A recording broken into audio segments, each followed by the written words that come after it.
Voilà, j'espère que tu vas bien. Aujourd'hui, j'ai envie de te parler des émotions. Les émotions, là, je ne sais pas si tu le sais, là, mais ça dure 90 secondes. 90 secondes. Fait que pourquoi il y a autant de gens qui vivent pris avec ces émotions néfastes-là? Pourquoi il y a plein de gens qui restent pris dans leur colère, dans leur tristesse, dans leur rancune, dans leur frustration, dans leur douleur intérieure? Tout simplement parce que c'est nous. C'est nous qui nous permet, en fait, c'est un choix qu'on fait très inconsciemment de, de choisir, de permettre à ces douleurs-là, à ces émotions-là d'exister et de persister.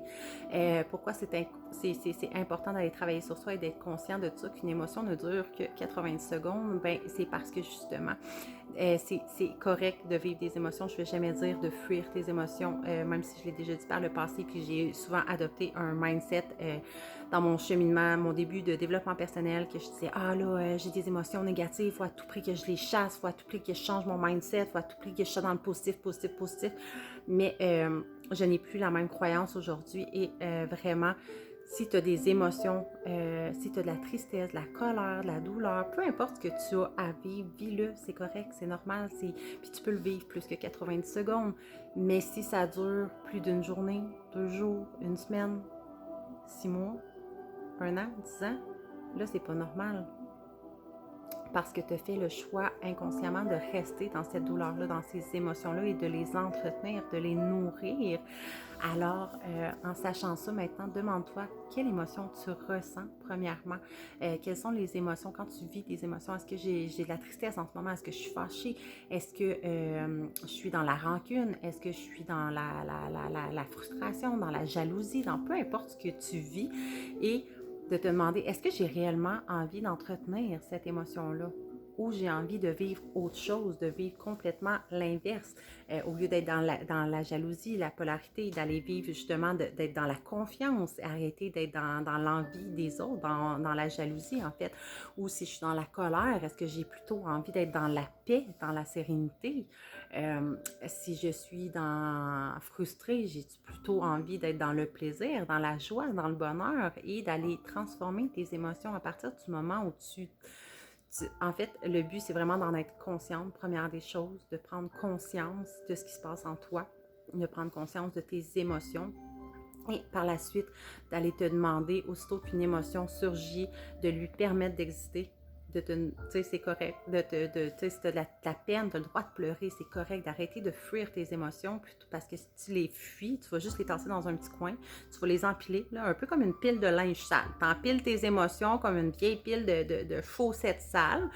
Puis ton lavage se fera jamais. Fait que tu vas toujours baigner dans ton linge sale, dans ton caca, appelle ça comme tu veux.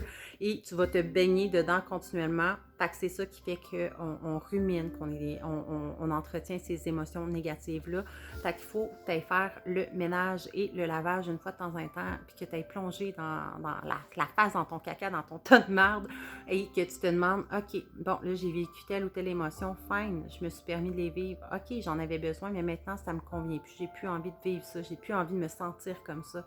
Mais comment j'ai envie de me sentir et d'aller essayer de faire le switch, dire OK, mais moi j'ai plus envie d'être en colère, qu'est-ce que je peux faire pour ne plus être en colère, aller pardonner, aller écrire, aller connecter, qu'est-ce qui va faire en sorte que toi, tu ne te sentiras plus en colère. Souvent ça va passer par le pardon, pardonner à soi, se pardonner à soi-même, pardonner aux autres aussi, parce que quand tu pardonnes, tu n'es pas obligé d'appeler l'autre personne puis de dire hey, tu sais, quand, tu sais, je veux dire, ça m'est arrivé aussi à moi là, d'être en colère après des personnes très longtemps dans ma vie et je leur ai pardonné tout simplement parce que c'est à moi que je pardonnais, c'est à moi que je faisais du bien tout simplement et j'ai pas pris la peine nécessairement d'appeler chaque personne, de leur écrire une lettre pour leur dire « Hey toi, mais tu sais, je t'en veux depuis tant d'années puis maintenant je te pardonne. » Non, c'est pas ça, c'est toi dans ta tête, dans ton cœur, d'aller faire la paix avec ça puis de dire « Ok, je lâche prise là-dessus, ça ne m'appartient plus, ça l'appartient au passé. » C'est correct, mais maintenant, aujourd'hui, dans le moment présent, j'ai plus envie de ça.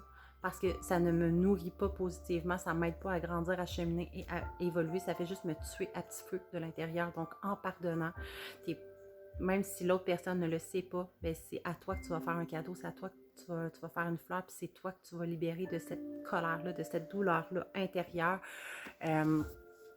Tout simplement, puis quand tu souffres, quand tu es dans la rancune, dans la frustration, dans whatever, le ressentiment, ben c'est pas l'autre qui en souffre, c'est toi. Tu sais, souvent on se dit, ah ben là, elle va tellement le savoir, comment je suis en tabarnak, quoi, elle va le savoir, ou peu importe. Là, je dis, ah, mais ça peut être il, ou peu importe. Mais l'autre personne, souvent, ça ne l'atteint pas. C'est à toi-même que tu te fais mal. C'est toi-même que tu te détruis tout le temps et que tu empêches de briller, tout simplement. Donc là, c'était un exemple comme parmi tant d'autres, mais à chaque fois que tu as des émotions, rappelle-toi que les émotions ne durent que 90 secondes, que tu as le droit de les vivre, que c'est correct, que c'est humain. Permets-toi d'être humaine, puis de les ressentir, de les vivre. Arrête de les tasser dans un petit coin comme s'ils n'étaient pas là, puis de les fuir. Et accepte-les tout simplement et va faire la paix avec ces émotions-là et va les remplacer par qu'est-ce que tu as envie de vivre réellement. Et demande-toi si tu ne sais pas nécessairement, tu va te demander qu'est-ce que je veux vivre à la place. Je sais pas, moi je suis fatiguée, qu'est-ce que je veux vivre à la place d'être fatiguée puis trouver ma vie lourde puis vide de sens. Ben, j'ai envie de vivre, d'être énergique, j'ai envie d'être joyeuse, j'ai envie d'être vivante, me sentir bien. Ben, comment, arrêtez de se demander pourquoi je me sens comme ça. Juste comment je peux faire en sorte de me sentir énergique, de me sentir vivante, de me sentir bien. Moi, personnellement, je donne des exemples comme ça, mais ça va être d'aller prendre une marche dehors, ça va être dans la créativité que je vais me sentir bien, vivante et énergique à travers l'écriture, à travers la créativité, le mandala ou créer du contenu, des choses. Juste de bouger ton corps. L'émotion, c'est de l'énergie en mouvement. Donc, quand tu vis des émotions à l'intérieur, tu as besoin ton corps a besoin de les libérer. Fait que souvent d'aller marcher, d'aller courir, d'aller faire un entraînement en yoga, de laisser ressortir tout ça. Puis en plus, ça va souvent sécréter la dopamine qui est l'hormone du bonheur et qui va te faire connecter avec cette émotion-là que tu as envie de remplacer et de vivre à la place. Donc, j'espère que cette vidéo-là t'aura fait du bien, t'aura appris quelque chose ou t'aura fait peut-être un rappel, un petit reset, un refresh, un rappel de quelque chose que tu avais besoin d'entendre aujourd'hui. Si jamais tu as aimé, je t'invite à liker la vidéo tout simplement pour qu'il y ait plus de gens qui puissent la voir et à la partager si tu en as envie. Donc, sur ce, je te souhaite une merveilleuse et une belle journée sur une belle touche d'émotions constructives et j'allais dire positive, mais j'aime pas tant le mot positif, négatif, plus des émotions agréables tout simplement. Donc, merveilleuse journée à toi, lumineuse journée sur des émotions agréables et nourrissantes, tout simplement. Donc, à la prochaine, bye bye!